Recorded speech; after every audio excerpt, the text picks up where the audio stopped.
Billions of rows, trillions of parameters. Left to human eyes, raw data yields no coherent insight. It is a chaotic storm of numbers. To extract actual value from this chaos, we deploy data mining algorithms. They serve a single purpose: to translate raw noise into structured, actionable models. But before any model can be built, we have to look at the raw material itself. This is the classic tabular dataset: objects in rows, attributes in columns. The goal of this series is to deconstruct exactly how we move from these static, raw tables to advanced predictive architectures. Every output in data mining is strictly governed by just two parameters. First, the task, what exactly we are trying to find, and second, the data type, what the underlying mathematics actually permit us to do. When we define the task, we generally choose between two primary paradigms: predictive deduction or descriptive exploration. Understanding data mining doesn't start with complex code. It starts by recognizing the strict mathematical constraints embedded within the raw data itself. We will begin with predictive tasks. In this paradigm, the objective is deductive. We are trying to determine the value of one specific, predefined target variable. Look at this dataset designed to evaluate creditworthiness. These are the explanatory or independent variables, representing the known conditions the algorithm uses to build logic. And here is the dependent variable, the exact target the model solves for based on those conditions. When we process this tabular data through a predictive algorithm, it generates a structural model like this decision tree. Because our target attribute has only two possible states, yes or no, this is binary classification, categorizing data into distinct, discrete classes. Target variables are not always simple categories.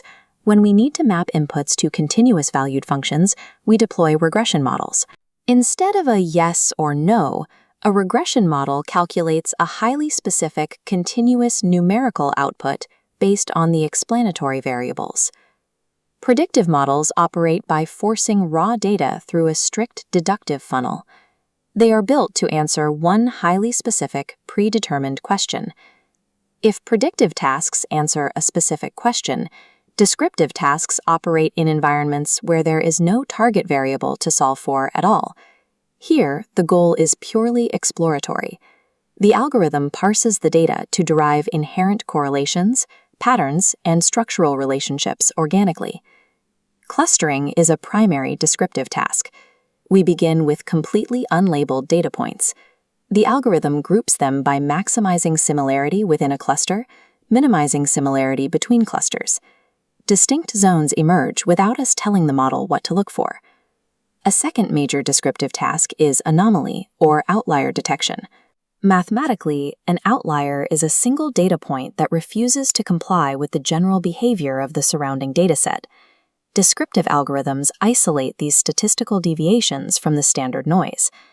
In a massive credit card database, identifying these rare events is how systems flag fraudulent transactions among millions of legitimate purchases. Descriptive paradigms do not provide a single definitive answer. Instead, they map the hidden architectural topography of the dataset. Whether we deploy a predictive funnel or a descriptive map cannot be an arbitrary choice. It is entirely dictated by the structural properties of the data itself. At the atomic level, datasets are built from data objects, the individual records, and their attributes, which are the specific features being recorded. By isolating a single feature, we can assess its exact data type. The first major classification is qualitative data. Qualitative data represents non-numeric characteristics. These are data points that cannot be added, subtracted, or subjected to basic mathematical procedures. Within qualitative data, we have the nominal subtype.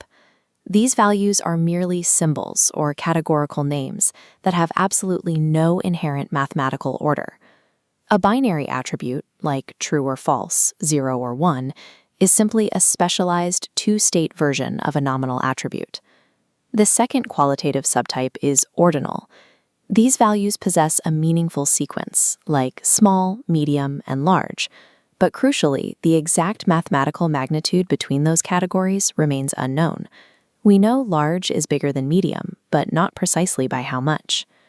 Qualitative data allows an algorithm to categorize, sort, and split records, but it completely blinds the model to measuring precise mathematical distances.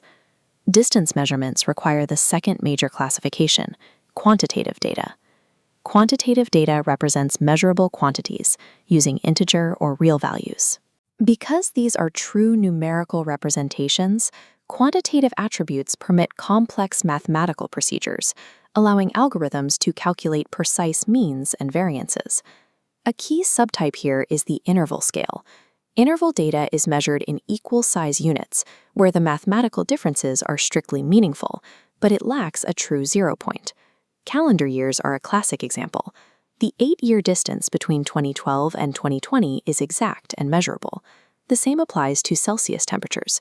We can measure the precise degree of change, even though 0 does not imply the absolute absence of time or temperature. Quantitative data enables the spatial, geometric, and distance-based algorithms that categorical data prevents. If we return to our initial predictive decision tree, we can see these rules governing the logic at every level. The algorithm's very first split is dictated by a strict qualitative constraint. It checks the nominal, binary data of employment status. Following the branch down, the internal logic shifts to handle an ordinal qualitative split, ranking high school against graduate education. But at the final branch, the algorithm must suddenly deploy strict mathematical comparisons, assessing quantitative interval data to reach its terminal output. A single unified predictive task only functions because the underlying math seamlessly shifts back and forth, handling nominal, ordinal, and interval data layer by layer. Data mining mastery rests on a single realization. The shape of any actionable truth is strictly bound by the structural taxonomy of the raw data itself.